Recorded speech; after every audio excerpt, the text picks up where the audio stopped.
At 84 years old, Ann-Margret still carries the spark that once lit up Hollywood. But in a recent reflection, her voice faltered. When she spoke Elvis Presley's name, her eyes softened, and for a moment, time seemed to stop. She called what they shared something real, a connection that fame could never explain, and time could never undo. It was 1963, when their paths first crossed on the set of Viva Las Vegas. She was the newcomer, fiery, unpredictable, bursting with energy. He was the king, confident, magnetic, but quietly searching for something more than applause. What happened between them during those months would shape both their lives in ways neither could have imagined. For decades, Ann-Margret said little. She guarded the story, protecting it from gossip and myth. But now, at 84, she has finally chosen to reveal what that bond truly meant. And her confession is not about fame or scandal. It's about the one man who understood her completely, and the love that never left her, even after he was gone. It was 1963, when fate placed Ann-Margret and Elvis Presley on the same sound stage. MGM had begun production on Viva Las Vegas, a musical that would bring together two performers with more in common than anyone realized. Elvis was 28, still the reigning king of rock and roll, but quietly restless. His recent films had followed a pattern: light stories, simple songs, quick box office success. He wanted something that felt alive again. Ann-Margret, 10 years younger, had just broken through in Bye Bye Birdie. Hollywood called her the next big thing, but she was still learning how to survive its glare. Their first meeting wasn't planned. He walked onto the rehearsal floor, and she was already there, practicing choreography in front of the mirror. Their eyes met through the reflection. He smiled, said hello, and within moments, the tension in the room shifted. The director later recalled that the two of them moved as if they'd been rehearsing together for years. Every beat, every laugh, every spark between them felt real. It wasn't just chemistry, it was rhythm. They understood each other instinctively, like two performers tuned to the same frequency. During filming, that connection only grew. Elvis, known for his confidence, found himself challenged by Ann-Margret's energy. She was fearless, rehearsing until dawn, pushing every number beyond what the studio expected. Elvis admired her discipline. He told his team she reminded him of himself before the fame had started to feel heavy. Crew members noticed the glances between takes, the way laughter seemed to follow them wherever they went. Even in silence, their connection was obvious. Outside the camera lights, the pair spent hours talking about music and stagecraft. Ann-Margret had been trained in dance and classical piano. Elvis was drawn to her understanding of rhythm and timing. They'd tap out melodies on the table between scenes, challenging each other with harmonies and laughter. Both came from humble backgrounds, both carried a deep love for performing, and both felt trapped by how the world saw them. Beneath the bright lights, they recognized the loneliness in each other. Yet what struck people most wasn't romance. It was equality. Ann-Margret wasn't intimidated by him, and Elvis didn't need to impress her. He respected her talent, and she respected his. In a time when women were often treated as secondary on set, she matched him line for line, step for step. MGM executives noticed, too. Some worried she might upstage him. Elvis didn't mind. He told his manager, "She's the real thing." By the time filming ended, everyone could sense it. The project had become more than a movie. The two stars had found something they hadn't known they were missing. It wasn't infatuation or fame, it was understanding. When the final scene wrapped, Ann-Margret later said, "We both knew something special had happened."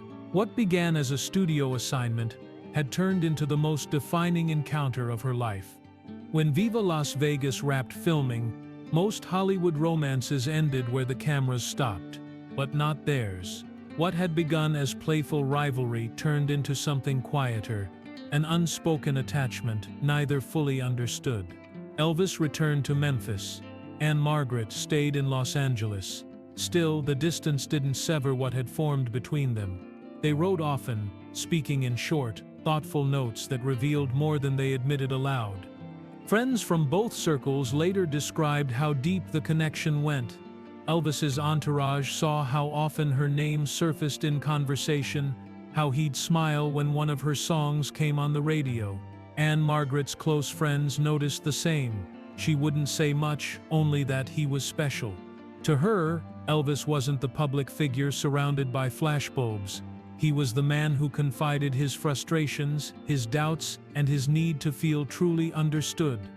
The two shared a rhythm that extended beyond music. Both were perfectionists, pushing themselves relentlessly on stage and screen. They understood the price of applause, the exhaustion, the isolation, the pressure to remain flawless. That shared reality bound them tighter than any public romance could. Yet it also carried a weight. Elvis was still committed to Priscilla, who waited for him at Graceland. He wrestled with guilt and confusion, torn between loyalty and emotion. Ann-Margret sensed the boundaries even before he spoke them. Raised with strong values, she refused to exploit their closeness. She avoided gossip and stayed silent whenever interviewers mentioned his name. Her silence wasn't denial, it was respect. Hollywood wanted headlines, but she offered none. Privately, she cherished the time they shared, understanding that some things couldn't survive under a spotlight. Occasionally, Elvis would invite her to shows or call her from the road. The conversations were brief but sincere. They'd talk about the music business, about exhaustion, about how fleeting joy could be in that world. She became one of the few people who could tell him the truth without fear of being cut off. That honesty was rare for him, and he valued it more than applause. In later years, Ann-Margret would recall how carefully they protected each other's reputations. There were no public displays, no staged photographs. What existed between them was never for cameras. It lived in their gestures, in laughter shared between takes, in the simple trust that neither would betray the other's confidence. That kind of bond is rare in Hollywood, private, genuine, and built on understanding rather than need. For Elvis, she became a reminder of who he had been before fame began to shape him. For Ann-Margret, he represented the one man who saw her not as an image, but as a person. Their story wasn't about secrecy, it was about preservation. By keeping it hidden, they kept it real. And though life would soon pull them apart, that quiet connection would follow both of them for decades, lingering like a song neither could stop hearing. After Viva Las Vegas, the studio moved on to new projects, but Ann-Margret and Elvis couldn't. Something from that film had followed them home. They kept in touch through late-night phone calls and brief visits whenever schedules allowed. There was never a public announcement, no acknowledgement in magazines, yet those who knew them saw the truth. They were connected in ways that neither fame nor distance could break. Elvis struggled with the weight of expectation. By 1967, his relationship with Priscilla had become the focus of public attention. Graceland was preparing for a wedding that would cement his image as a devoted husband and family man. But behind that image he was restless. Letters to close friends reveal moments of regret and reflection, hints that his heart wasn't fully at peace. Ann-Margret too felt the strain. She cared deeply for him, but she understood the life he had chosen and the responsibility that came with it. Rather than fight for something that would only cause pain, she withdrew quietly. Her performances became her outlet. On stage, her movements grew sharper, more emotional. The songs she sang carried a depth that audiences felt even if they didn't know why. Friends said they noticed the change, that she performed as if trying to say what she couldn't in words. Elvis, in turn, sent her flowers on opening nights and short notes of encouragement signed simply E. When news of his marriage broke, Ann-Margret didn't react publicly. She sent a polite message of congratulations and went on with her career. But privately, she admitted to a close friend that it felt like losing someone without ever having had the right to claim them. For Elvis, the marriage didn't erase what they'd shared. Those who worked with him noticed that he continued to reference her in subtle ways. Song choices, jokes, even hairstyles from Viva Las Vegas that reappeared in his later films. Their story turned into something more profound than romance, a lifelong connection that refused to fade. Though years passed and both found success in separate worlds, their paths continued to cross through quiet gestures. When Ann-Margret married Roger Smith in 1967, Elvis sent his best wishes. It was a gesture of respect that spoke volumes. In time, Ann-Margret learned to accept what their bond had become, a treasured memory rather than an active love. Still, she never spoke ill of him or of their past. When reporters asked, she deflected gracefully, describing him as a remarkable man. That single phrase, repeated across decades, carried more meaning than any confession could. For both, the love they couldn't keep became the one they never forgot. It remained untouched by bitterness, preserved in silence. And as the years moved forward, each found themselves returning to those days on set. The laughter, the music, the feeling of being completely understood, knowing they would never experience it again.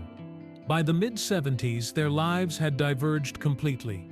Elvis was touring endlessly, pushing his body to the edge while clinging to the only stage that still made him feel alive.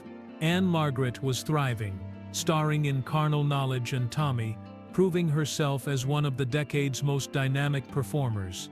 Success didn't erase the memories, though. In quiet moments, both found themselves haunted by echoes of Viva Las Vegas, the laughter, the rhythm, the sense of being seen. They stayed in touch in small ways. When Ann-Margret opened a Las Vegas show, a bouquet of flowers arrived each night, signed with a single initial. When Elvis performed nearby, he'd send word through a friend, asking if she was well. They never met publicly again, but their messages carried the same warmth as before. She later said that their friendship, though restrained, never disappeared. It simply lived where words weren't needed. Then came August 16, 1977. Ann-Margret was in Lake Tahoe, preparing for a performance when she heard the news that stopped her mid-rehearsal: Elvis was gone. She didn't believe it at first. She thought it was another rumor, but when Graceland confirmed it, she went silent. Those close to her remember that she canceled rehearsals, sat alone for hours, and refused interviews. 2 days later, she flew to Memphis. She didn't come through the front gates. Instead, she was escorted quietly through a side entrance, avoiding photographers and mourners who had gathered outside the mansion. Inside, she paid her respects in private.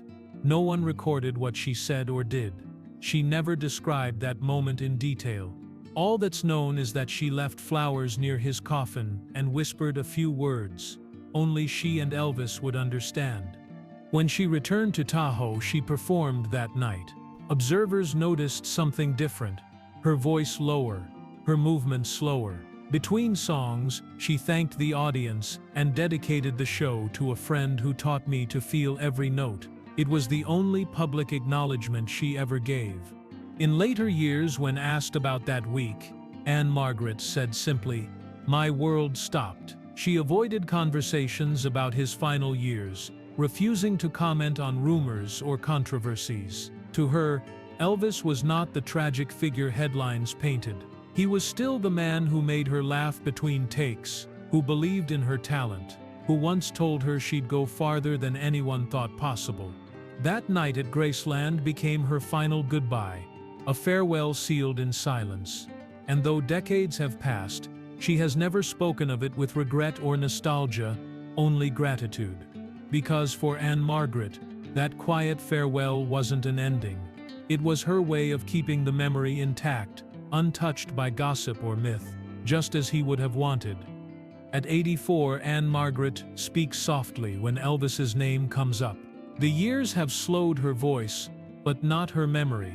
After decades of silence, she finally allowed herself to acknowledge what had always been true, that what they shared never left her. In recent reflections and interviews, she described him not as a legend or a lost love, but as someone whose spirit shaped her entire life. Her confession wasn't about reigniting the past, It was about finally letting the truth breathe.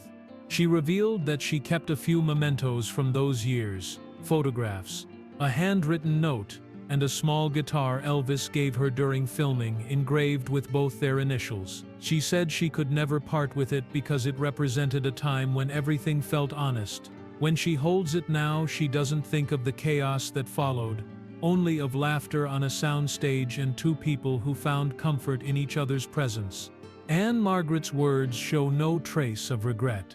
She doesn't speak of what might have been, only of what was. She calls it a friendship born out of truth, something that survived beyond romance and beyond life itself. When asked how she managed to stay silent for so long, she explained that the story wasn't hers alone to tell. She waited until it felt right, until the years had turned memory into reflection instead of pain.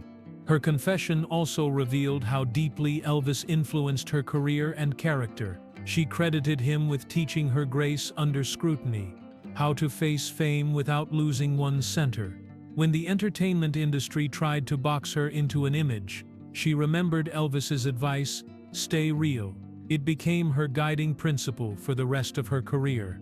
As she looks back now, Ann-Margret speaks with a rare mix of peace and longing. She admits she still dreams of him occasionally, always laughing, always surrounded by music. When fans mention him, she smiles instead of turning away. The years have softened the ache, leaving only gratitude. In her words, Elvis remains forever kind, forever vibrant, forever young. Her confession, delivered with tenderness and restraint, reminds people that love doesn't have to be dramatic to be lasting. For her, it lived in respect, shared silence, and mutual understanding. It was never about claiming ownership, it was about honoring connection. And in telling her truth after all this time, Ann-Margret has done something Elvis never had the chance to do: find closure. Her voice, steady and sincere, carries the weight of both love and acceptance. What she revealed at 84 wasn't a secret finally exposed. It was a promise finally fulfilled. The promise to keep his memory alive, not through headlines, but through heart. Ann-Margret's confession at 84 closes a story that never needed exaggeration to feel extraordinary. What existed between her and Elvis Presley wasn't built on fame or desire. It was built on truth, loyalty, and a rare kind of understanding that outlived both the music and the movies. She never sought to rewrite history or claim ownership of his memory. She only wanted people to know that beneath the glitter and noise, Elvis had a gentle heart, and she was one of the few who truly saw it. Her words remind us that some connections are too sacred for the world to witness. Decades later, that bond still lingers in her eyes when his name is spoken, in the softness of her tone, in the way she speaks of him as if he never really left. For Ann-Margret, the story isn't about what could have been, it's about what was, and how it shaped the woman she became. She carries his memory quietly, as she always has, with grace and gratitude. For more emotional stories, check out this video.